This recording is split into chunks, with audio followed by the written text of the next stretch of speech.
Hello students, welcome to EPG Pathshala, Paper 12 Environmental Management, Module 7 EIA Notification 1994.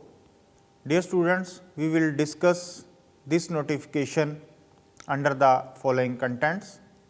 These are introduction, objectives of EIA, schedule of EIA 1994 notification overview, then schedule and application form of EIA.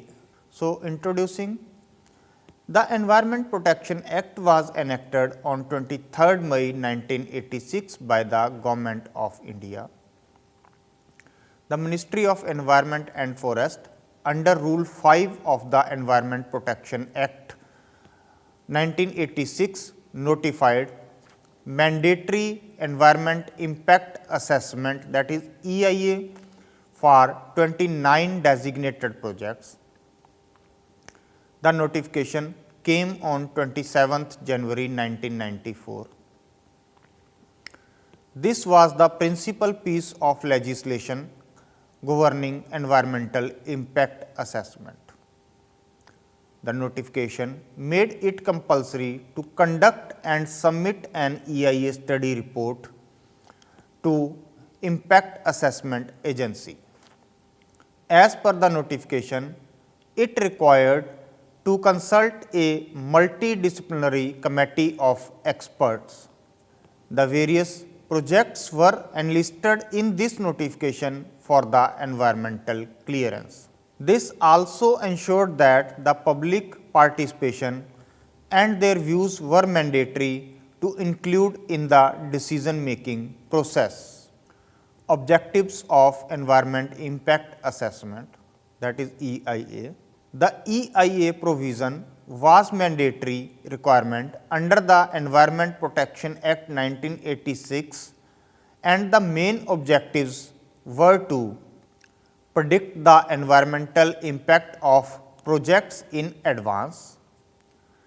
Number 2, conduct baseline environmental data of the area where the project has been proposed. Number 3, find ways to manage and mitigate the expected adverse environmental impacts of the project. Number 4, shape of projects as per local environmental conditions. And finally, public participation and opinion of the experts for the decision makers. Schedule of EIA. The EIA notification has been divided into 4 schedules. These are the Schedule 1. It contains 30 projects and their environmental clearance required approval from the central government.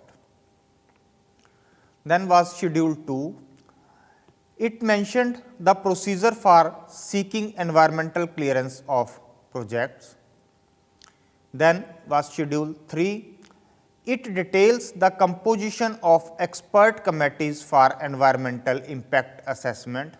The notification also mandates a public hearing under Schedule 4, which is further reviewed by a committee of experts in certain cases. Any member of the public can have access to the summary of the project report and the detailed environment management plans. Then overview of EIA notification 1994. The notification EIA 1994 is discussed in 4 parts. Part 1. In Part 1, Environment Impact Assessment Notification dated 27 January 1994. The main points are: number 1, the notification comes under Environment Protection Rules 1986, clause A of subrule 3 of rule 5. Number 2, government published and invited objections as SO number 80E dated 28th January 1993 from the public within 60 days from the date of publication, with the intention to impose restrictions and prohibitions on the expansion and modernization of any activity or new projects being undertaken in any part of India unless environmental clearance has been accorded by the central government or the state government accordingly. It also mentioned all objections received. Then part 2, it includes procedure of environmental clearance to establish projects in India. This part is divided into 5 subparts. The requirements and procedure for seeking environmental clearance of projects is mentioned in subpart 1 as per notification. Number 1 A. Any person who desires to undertake any new project in any part of India or the expansion or modernization of any existing industry or project listed in Schedule 1 of this notification should submit an application to Secretary, Ministry of Environment and Forests, New Delhi. The application shall be made in the proforma specified in Schedule 2 of this notification. Environment Management Plan and details of public hearing as specified in the Schedule 4 has to prepare according to guidelines issued by the central government in the Ministry of Environment and Forests at the present time scenario.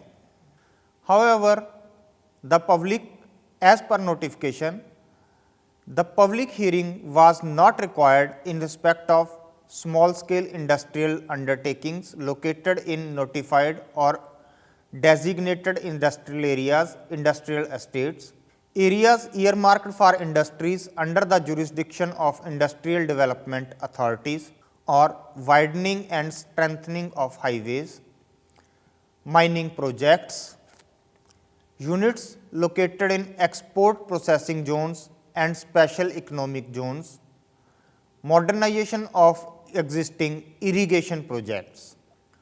For the pipeline and highway projects, public hearing was conducted in each district through which the pipeline or highway passes through. Further, as per the notification, the cases rejected due to submission of insufficient or inadequate data and plan may be reviewed as and when submitted with complete data and plan. Submission of incomplete data or plans for second time would itself be a sufficient reason for impact assessment agency to reject the case summarily. Then comes the subpart 2. This subpart includes the site specification specific projects such as mining, pit head thermal power stations, hydropower, major irrigation projects and or their combination including flood control, then ports and harbors, then prospecting and exploration of major minerals in areas above 500 hectares. As per notification, the project authorities will intimate the location of the project site to the central government in Ministry of Environment and Forest while initiating any investigation and surveys. The central government in Ministry of Environment and Forest has to convey a decision regarding suitability of the proposed site within a maximum period of 30 days. The site clearance was granted for a sanctioned capacity and be valid for a period of 5 years for commencing the construction operation or mining. Then subpart 3. As per notification, the reports submitted with the application were evaluated and assessed by the impact assessment agency and if deemed necessary, It may consult a committee of experts. The committee of experts constituted by the impact assessment agency or such other body under the central government authorized by the impact assessment agency in this regard was applicable. The expert committee was having full right of entry and inspection of site at any time prior, during or after the commencement of the operations relating to the project. The impact assessment agency had to prepare a set of recommendations based on technical assessment of documents and data furnished by the project authorities, supplemented by the data collected during visits to site or locations if undertaken, and details of public hearing.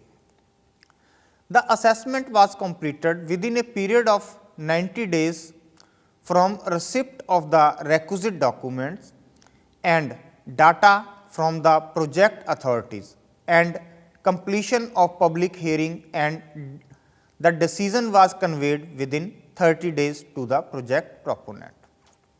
The clearance granted was valid for a period of 5 years for commencement of the construction operations of the project. Then subpart 4. The impact assessment agency was required to monitor effectively the implementation of the recommendations and conditions subject to which the environmental clearance was given. The project authorities concerned has to submit a half yearly report to the impact assessment agency. Subject to the public interest, the impact assessment agency was required to make compliance reports publicly available. And finally, subpart 5. If no comments from the impact assessment agency were received within the time limit, the project was deemed to have been approved as proposed by the project authorities. Then comes the part 3. In this part, nothing contained in this notification applied to number 1, any item reserved for small scale industrial sector with investment less than 1 crore, defense related road construction projects in border areas, modernization projects in irrigation sector if additional command area is less than 10,000 hectares or project cost is less than rupees 100 crores. Any item falling under entry 8 of schedule 1 if the product is covered by the notification 1037 E dated 5th December 1989. Any item falling under entry number 1, 2, 3, 4, 5, 7, 9, 10, 13, 14, 16, 17, 19, 21, 25, 27 of schedule 1 if the investment is less than 100 crores for new projects and less than 50 crores for expansion or modernization projects. Then comes the part 4. It stated that concealing data, factual or submission of false, misleading data reports, the decisions or recommendations may lead to project being rejected. Approval, if granted either on the basis of false data, will also be revoked. Misleading and wrong information covered false information, false data, engineered reports, concealing of factual data and false recommendations or decisions. Then comes the schedule 1. Projects in schedule 1 have been divided into 2 categories, category A and category B. Category A projects were required to have clearance from central government, that is MOEF, and whereas category V were under the ambit of state government. The state government classified the projects into B project into B1 and B2 category. B1 projects required preparation of EIA reports and B2 projects did not require EIA report. The Schedule 1 contained 30 projects. The list of projects in Schedule 1 are nuclear power and related projects such as heavy water plants, nuclear fuel complex, rare earths, etc. River Valley projects including hydel power, major irrigation and their combination including flood control, ports, harbors, airports. Number 4, petroleum refineries including crude and product pipelines. Number 5, chemical fertilizers. Number 6, pesticides. Number 7, petrochemical complexes. Number 8, bulk drugs and pharmaceuticals. Number 9, exploration of oil and gas and their production, transportation and storage. Number 10, synthetic rubber. Number 11, asbestos and asbestos products. Number 12, hydrocyanide acid and derivatives. Number 13, primary metallurgical industries, electric arc furnaces. Number 14, chlor-alkali industry. Number 15, integrated plant complex including manufacture of resins and basic raw materials required in the manufacture of plants. Number 16, viscose staple fiber and filament yarn. Number 17, storage batteries integrated with manufacture of oxides of lead and lead antimony alloys. Number 18, all tourism projects between 200 to 500 meters of high water line and at location with an elevated of more than 1000 meters with investment of more than rupees 5 crore. Then thermal power projects. Number 20, mining projects with lease area more than 5 hectares. 21, highway projects except projects relating to improvement work including widening and strengthening of roads with marginal land acquisition along the existing alignments provided it does not pass through ecologically sensitive areas such as national parks, sanctuaries, tiger reserves, reserve forests, etc. 22, terraced roads in the Himalayas and or forest areas. 23, distilleries. 24, raw skins and hides. Number 25, pulp, paper and newsprint. 26, dyes. Number 27, cement. Number 28, foundries. Number 29, electroplating. And finally, number 30, meta-aminophenol. Next comes the Schedule 2.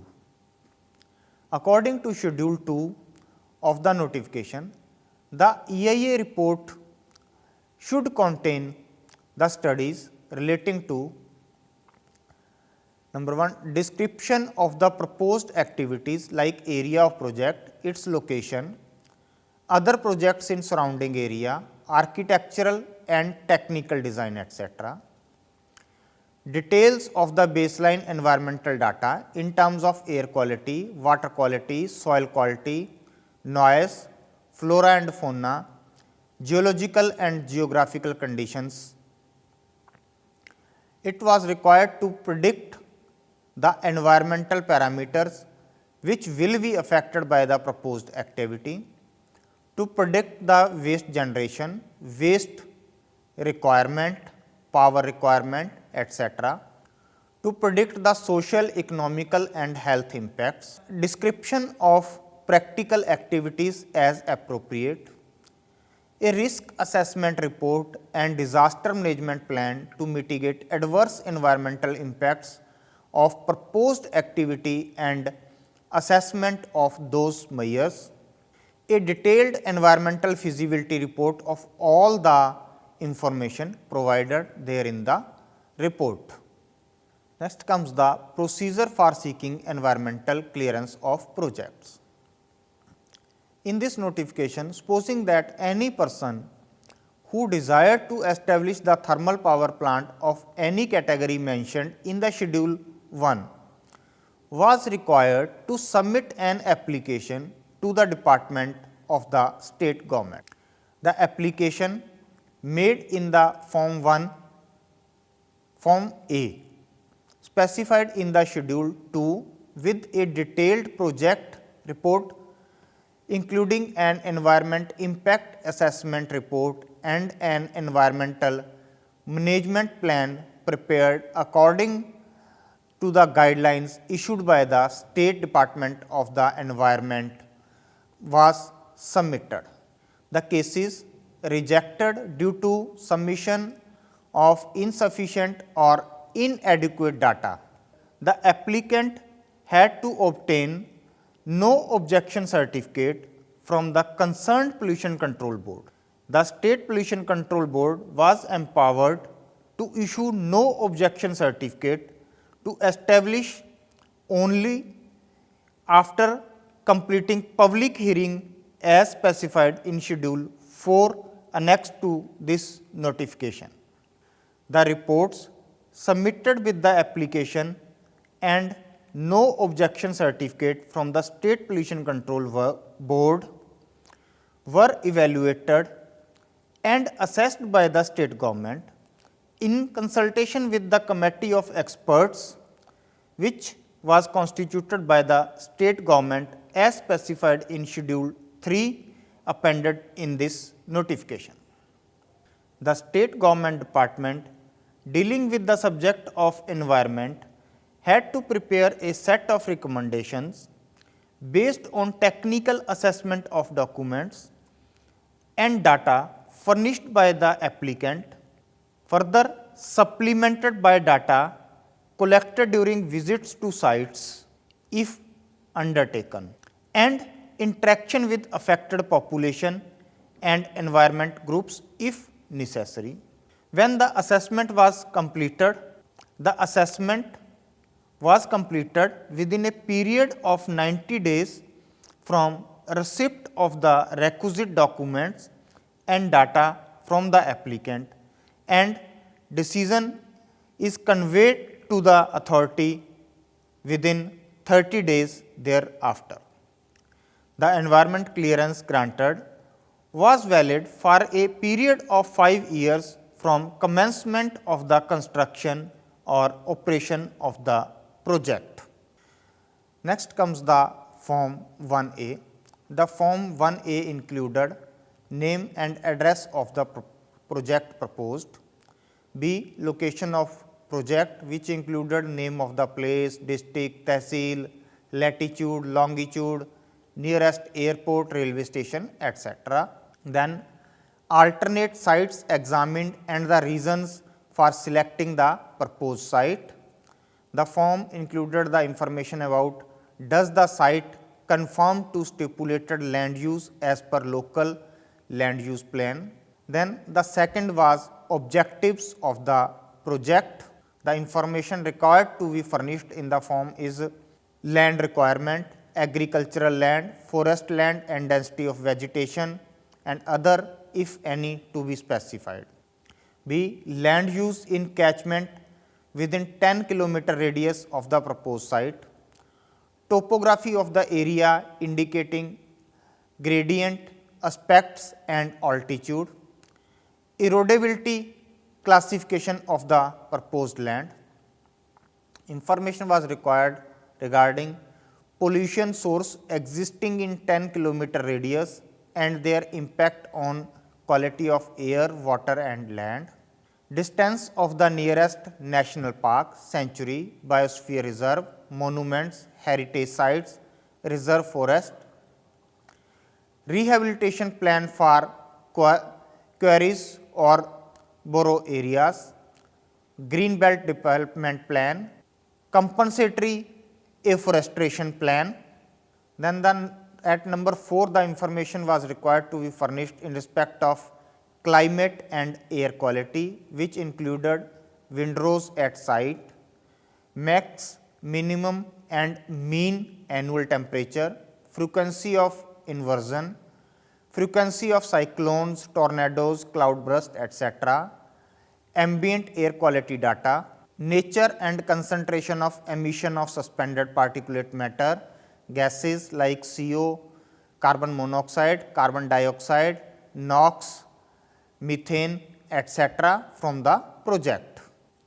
Then information regarding water balance in the form of water balance at site, lean season water availability or water requirement, sources to be tapped with competing users, water quality, changes observed in quality and quantity of groundwater in the last years and present changing and extraction details, then quantum of wastewater to be released with treatment details, quantum of quality of water in the receiving body before and after disposal of solid waste, quantum of wastewater to be released on land and type of land, details of reservoir water quality with necessary catchment treatment plan and command area development plan, etc. Then at number 6, information was required to be furnished for solid wastes in the form of nature and quality of solid waste generated, solid waste disposal method. Then for noise and vibrations, it included sources of noise and vibrations, ambient noise level, noise and vibration control measures proposed and subsidence problem if any with control measures. At point number 8, information was required to be furnished in respect to power requirement indicating source of supply, complete environmental details to be furnished separately if captive power unit is proposed. At number 9, peak labor force to be deployed giving details of endemic health problems in the area due to wastewater, air, soil borne diseases, etc., healthcare system existing and proposed. At number 10, the information was required to be furnished in respect of number of villages and population to be displaced, rehabilitation master plan. Then at number 11, risk assessment report and disaster management plan. At number 12, environmental impact assessment of the proposed activity, then its environment management plan, detailed feasibility report and duly filled in questionnaire. The report has to be prepared as per guidelines issued by the central government in the Ministry of Environment and Forest from time to time. Then at 13, the information was required to be furnished regarding the details of environmental management cell, and finally, the person has to give an undertaking in the form that the information given in the form are due to best of their knowledge are correct. So, with all this, thank you.